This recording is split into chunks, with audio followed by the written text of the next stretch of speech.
નમસ્કાર વિદ્યાર્થી મિત્રો, મારું નામ ગોવિંદ કાર્તિક. હું ગીતાંજલિ વિદ્યાલય તરફથી ધોરણ 6 ના સમાજમાં પાઠ 15 ની ચર્ચા કરવાની છે, જેનું નામ છે સરકાર. હવે તમે આજે સરકારની આપણે ચર્ચા કરવાની છે, તો આપણને બધાને ખબર છે કે અત્યારે વર્તમાન સમયમાં સરકાર તરીકે કોનું સૌથી મોટું વર્ચસ્વ છે, કઈ સરકારનું સૌથી મોટું વર્ચસ્વ.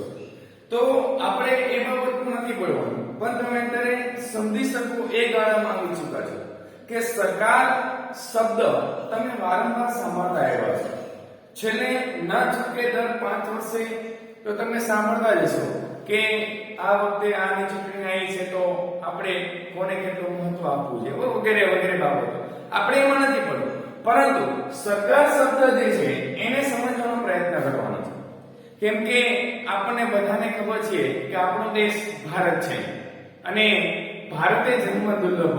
આપણે ભારત દેશમાં રહીએ છીએ અને ભારતની ભૂમિકા આપણે ભજવતા રહીએ છીએ. ભારત દેશમાં ભારતીય નાગરિક તરીકે આપણે આપણું જીવન ગુજારીએ છીએ. એટલે દુનિયાનો સૌથી મોટો લોકશાહી ધરાવતો દેશ હોય તો એ આપણો ભારત દેશ છે. કેમ કે ઘરનો વહીવટ અને સંચાલન વડીલો કરે છે, બસ આ જ રીતે દેશનું સંચાલન સરકાર કરે છે. આપણા ઘરનું સંચાલન કોણ કરશે? આપણા વડીલ, પછી આપણા પિતા, પછી આપણી ભૂમિકા. ત્યાં સુધી આપણે બોલવાનું નહીં, આપણે મોઢું બંધ રાખીને બેસવું પડે. તો સમગ્ર ઘરનો વહીવટ જો આપણા વડીલ કરતા હોય તો આખા દેશનો વહીવટ તો સરકાર કરતી જ હશે. તો આપણે દૈનિક પત્ર, ટેલિવિઝન કે વાતચીતમાં સરકાર શબ્દ સાંભળતા હોઈએ છીએ વારંવાર. આજે ક્યાંક ને ક્યાંક ન છૂટકે દૈનિક પત્રમાં આવે, ટેલિવિઝનમાં આવે, રેડિયો સાંભળતા તો રેડિયોમાં પણ સરકાર શબ્દ સાંભળીએ છીએ. દેશના સંચાલન માટે કે નિર્ણય લેવા પણ આજે સરકારની તો જરૂર પડવાની છે. સરકાર કેમ હોવી જોઈએ? તો એનો પહેલો જવાબ તમારો પ્રશ્ન છે કે કેમ સરકાર ન હોય તો ન ચાલે? ન ચાલે. કેમ? કેમ કે દેશનું સંચાલન કરવા અને નિર્ણય લેવા માટે સરકારની જરૂર પડતી હોય છે.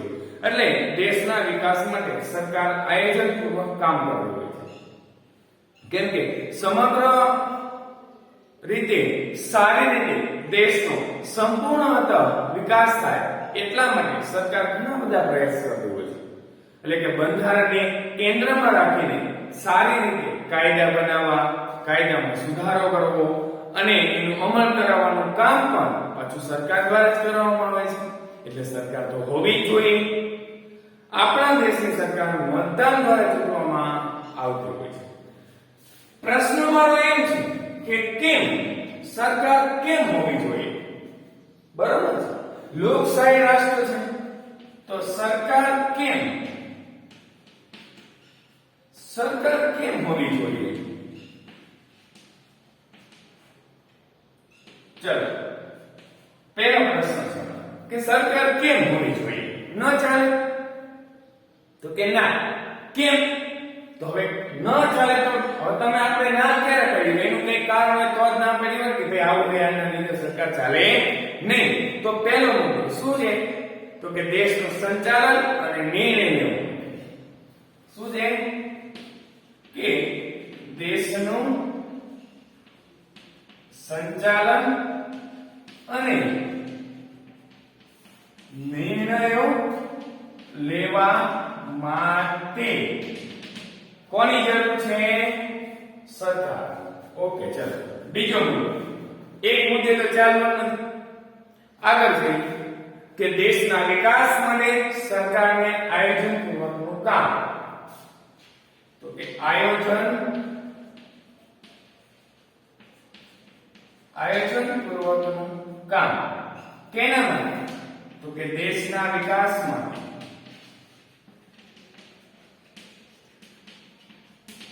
દેશનો વિકાસ સારી રીતે થાય એટલા માટે આયોજનપૂર્વકનું કામ કરવામાં આવે છે. શું કરવામાં આવે છે?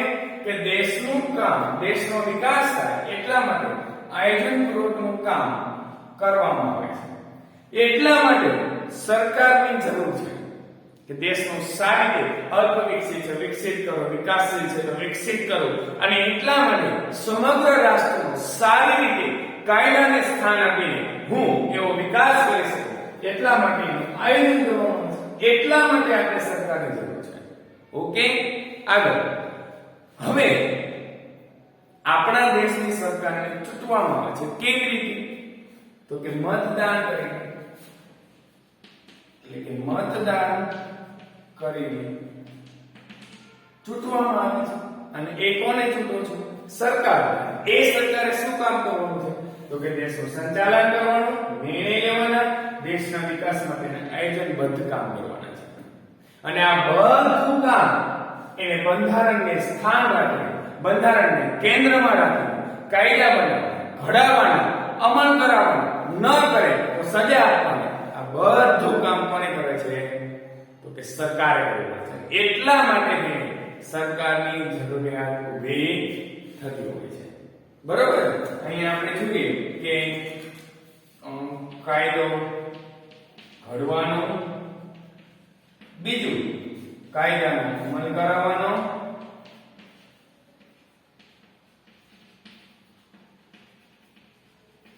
અને શું કહે છે? કાયદો ઘડવાનો, કાયદાનો અમલ કરાવવાનો, અને ન કરે તો સજા કરવાનું કામ કોણ કરશે? તો કે સરકાર. તો આટલા પરિબળો માટે સરકારની રચના કરવામાં આવતી હોય છે. ઓકે, આગળ જોઈએ કે વિવિધ કાર્ય, સરકારના અલગ અલગ પ્રકારના કાર્ય, નિર્ણય અને જાહેરાત આપણે વારંવાર દૈનિક પત્રમાં વાંચીએ છીએ. આપણે આસપાસ ઉપલબ્ધ દૈનિક પત્રો અને મેગેઝિનનું વાંચન કરીને આપણે વિવિધ કાર્યો અંગેની જાણકારી સરકાર પાસેથી મેળવવાની છે કે સરકારે આજે એમાં શું સુધારો કર્યો એ બાબતે લોકોથી આજે એમાં સરકારે કયા કયા બાબતોની ચર્ચા કરી છે, એમાં શું નિર્ણય લીધો છે, શું જાહેરાતો કરી છે, શું એમને કામ કર્યા છે, અને એને કામ કરવા માટે કેવા કેવા લોકોની એની નિમણૂક કરેલી છે, જે વ્યવસ્થિત રીતે આયોજનબદ્ધ રીતે દેશના વિકાસમાં પોતાનો મહત્વનો ફાળો આપે. એવા સમાચાર કટિંગ તમારે ભેગા કરવાના છે. આજે તમારી પાસે ભેગા થયો છે, જે સાથે લઈને આવ્યો છે કે તમે એમાં વાંચી શકો કે સરકાર આજે શું કરી રહી છે, સરકારે એમાં કેટલા કેટલા ફેરફારો કર્યા છે. હું તમને દેખાડું કે સરકારે શું કામ કરેલું છે. તો જોઈએ કે મોટી સરકાર એટલે કે સીએમ અને પીએમ તરીકેના 20 વર્ષના કાર્યકાળમાં નરેન્દ્ર મોદીનું આ સૌથી મોટું મંત્રીમંડળ. શું કહીએ કે નરેન્દ્ર મોદીનું 20 વર્ષના સમયગાળામાં સૌથી મોટું મંત્રીમંડળ,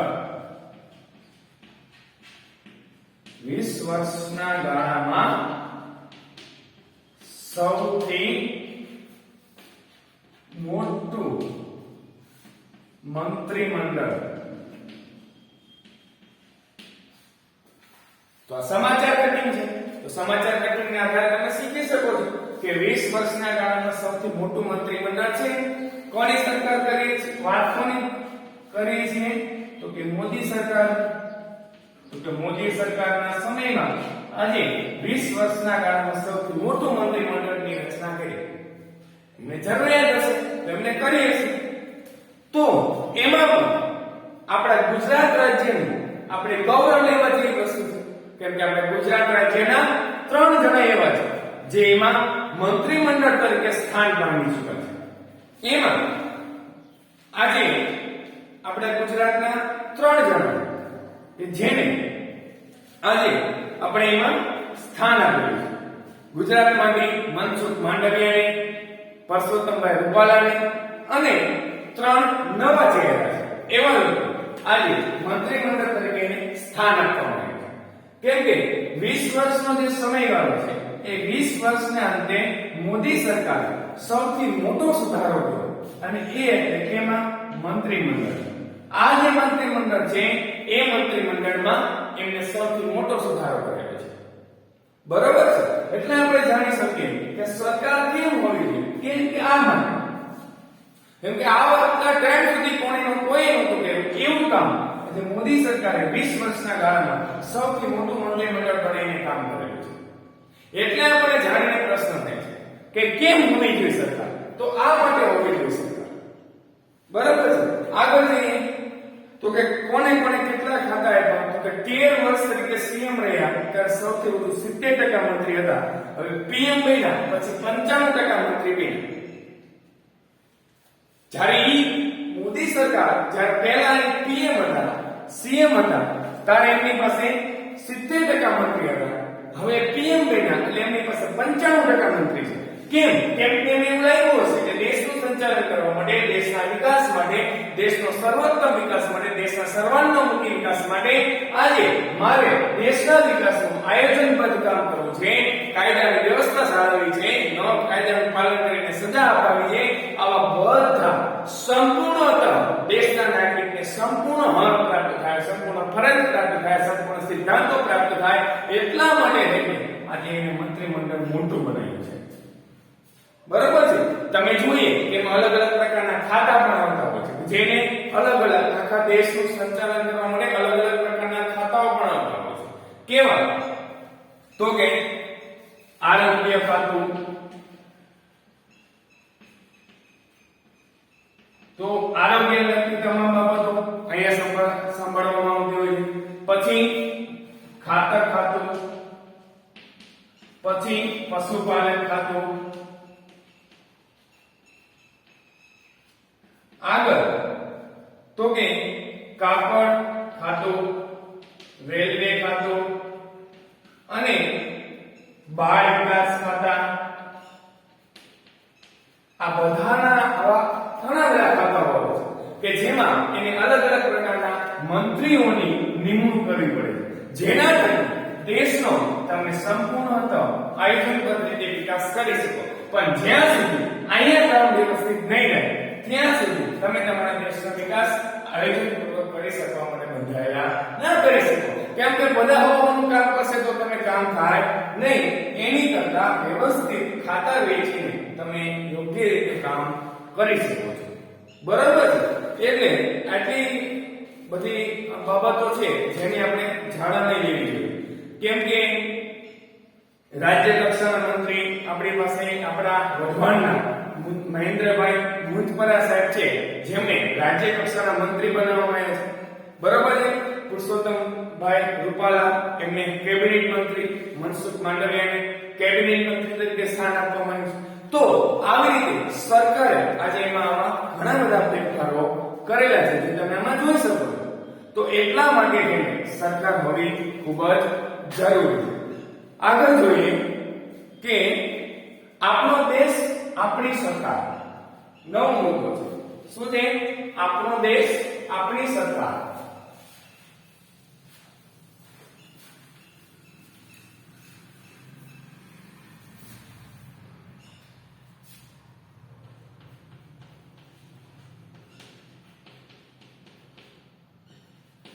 આપણો દેશ આપણી સરકાર એટલે શું? કેમ સમજવાનું? તો આને સમજવા માટે આજે આપણો દેશ વિવિધતા ધરાવતો દેશ છે. એ આપણે ધોરણ 6 માં આના આગળના પાઠમાં શીખી ગયા કે આપણે કેટલું બધું વૈવિધ્યતા ધરાવીએ છીએ. એટલે દુનિયાની સૌથી મોટી લોકશાહી આપણી પાસે છે અને વિશ્વમાં સૌથી વધુ મતદારો ધરાવતો દેશ, એ લોકોના મતદાન વડે ચાલતો દેશ એટલે આપણો ભારત છે. એટલે આ ભારતનું જેટલું ગૌરવ લઈ શકીએ એટલું ઓછું છે. પરંતુ તમને પહેલા લોકશાહીની વ્યાખ્યા યાદ હોવી જોઈએ કે કોને કહેવાય લોકશાહી? તો કે લોકોથી, લોકો વડે અને લોકો માટે ચાલતું શાસન. લોકો માટે ચાલતું શાસન એટલે લોકશાહી, કે જેમાં લોકોથી, લોકો વડે અને લોકો માટે શાસન ચાલે એને લોકશાહી તરીકે ઓળખવામાં આવતું હોય છે. કેમ કે શાસન વ્યવસ્થા એને આજે લોકોની લોકશાહી શાસન વ્યવસ્થા તરીકે ઓળખવામાં આવે છે. કેમ કે લોકોથી ચાલે છે, લોકો વડે ચાલે છે, લોકો માટે ચાલતું શાસનને લોકશાહી શાસન વ્યવસ્થા તરીકે ઓળખવામાં આવે છે. અને લોકશાહી શાસન વ્યવસ્થામાં સરકાર એ મહત્વનું અને આગવું સ્થાન ધરાવતું હોય છે. અને આમાં જે સરકાર છે એ સરકાર મહત્વનું સ્થાન ધરાવે છે, મહત્વનું સ્થાન ધરાવે છે. કેમ કે લોકોથી, લોકો વડે અને લોકો માટે ચાલતી શાસન વ્યવસ્થાને લોકશાહી શાસન વ્યવસ્થા કહે છે અને એ લોકશાહી શાસન વ્યવસ્થામાં સરકાર મહત્વનું સ્થાન ધરાવતી હોય છે. કેમ કે આપણો દેશ છે એ વિવિધતા ધરાવતો દેશ છે, વૈવિધ્યતા ધરાવતો દેશ છે અને દુનિયાની સૌથી મોટી લોકશાહી આપણી પાસે અને ભારતમાં જ એવું છે કે લોકો પોતાનો મત આપીને સૌથી મોટી લોકશાહીને અદા કરતા હોય છે. દેશની વિશાળતા અને અનેક પ્રકારની ભિન્નતા હોય અને એક જ સ્થળે વહીવટ કે સંચાલનના સ્થાનમાં અથવા સંચાલનમાં અગવડતા પ્રાપ્ત ન થાય એટલા માટે આજે આવી સમસ્યાઓ અને અગવડ સામે સુચારુ વહીવટ અને સરકાર વિવિધ સ્તરે કામ કરે છે. એટલે લોકશાહી વ્યવસ્થામાં સ્થાનિક, રાજકીય અને કેન્દ્રીય લેવલે કામ કરતી હોય છે. તો કે સ્થાનિક સરકારમાં કેમ કે એક જ જગ્યાએથી વહીવટ કરવો મુશ્કેલ હોય છે, એટલે કે સ્થાનિક સરકાર, તો સ્થાનિક સરકારનું સ્તર પહેલું છે કે અહીંયા શું કરશે, ગામ કે શહેરનો કાર્યભાર સંભાળશે, ગામ કે શહેરનો કાર્યભાર. જ્યારે રાજ્ય સરકાર, હવે રાજ્ય સરકાર શું કરે છે તો કે રાજ્યનો કાર્યભાર, સમગ્ર રાજ્યનો કાર્યભાર સંભાળશે, સમગ્ર રાજ્યનો કાર્યભાર. જ્યારે કેન્દ્ર સરકાર એ સમગ્ર દેશનો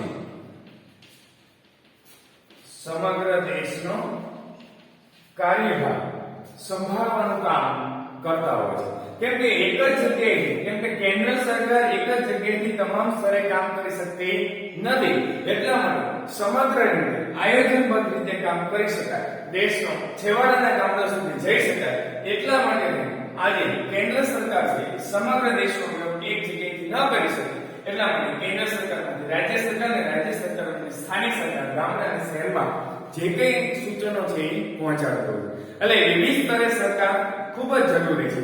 કેમ કે નિયમ બનાવવા, એને લાગુ કરવા આ સ્તર ખૂબ જ ઉપયોગી છે. કેમ કે તમે જો નરેન્દ્ર મોદીભાઈ જ્યારે કોરોનાની પરિસ્થિતિ ચાલે છે તો એમને લોકડાઉન જાહેર કર્યું, તો રાજ્ય સરકારથી લોકડાઉન જાહેર થાય નહીં, પરંતુ કેન્દ્ર સરકારથી લોકડાઉન જાહેર કરવામાં આવે. અને એ જે કેન્દ્ર સરકારથી લોકડાઉન જાહેર કરવામાં આવે છે એને ક્યાં લઈ જશે તો કે રાજ્ય સરકાર, અને રાજ્ય સરકારમાંથી સ્થાનિક સરકાર. રાજ્ય સરકાર જાહેર કરશે કે આજથી આ બધા આ નિયમોનું પાલન કરવાનું રહેશે. એટલે કે કોઈ પ્રકારનો કાયદો જે ઘડવામાં આવે છે એ કાયદો જે ગામ કે શહેર સુધી પહોંચાડવા માટે કેન્દ્ર સરકાર લઈને સ્થાનિક સરકાર સુધી પહોંચવાનો છે. એટલે દેશના વિભાગ, વિકાસ અને કાયદાની વ્યવસ્થાની જાળવણી માટે સરકાર અને તેના વિવિધ સ્તરો વિશે આપણે જાણવું જોઈએ. આપણા દેશમાં લોકશાહી વ્યવસ્થાનો સ્વીકાર કરેલો છે અને દુનિયાના સરકારના સંદર્ભે સરકાર અને તેની અસરને આધારે સરકાર અને શાસન વ્યવસ્થામાં ઘણી બધી આજે વિવિધતા જોવા મળતી હોય છે. હવે વાત કરવાની છે કે સરકારના પ્રકારો, એ આપણે હવે પછીના નેક્સ્ટ લેક્ચરમાં એની વિશેની ચર્ચા કરીશું. અત્યાર સુધી તમે મને સાંભળ્યો તે બદલ તમારો ખૂબ ખૂબ આભાર, ધન્યવાદ.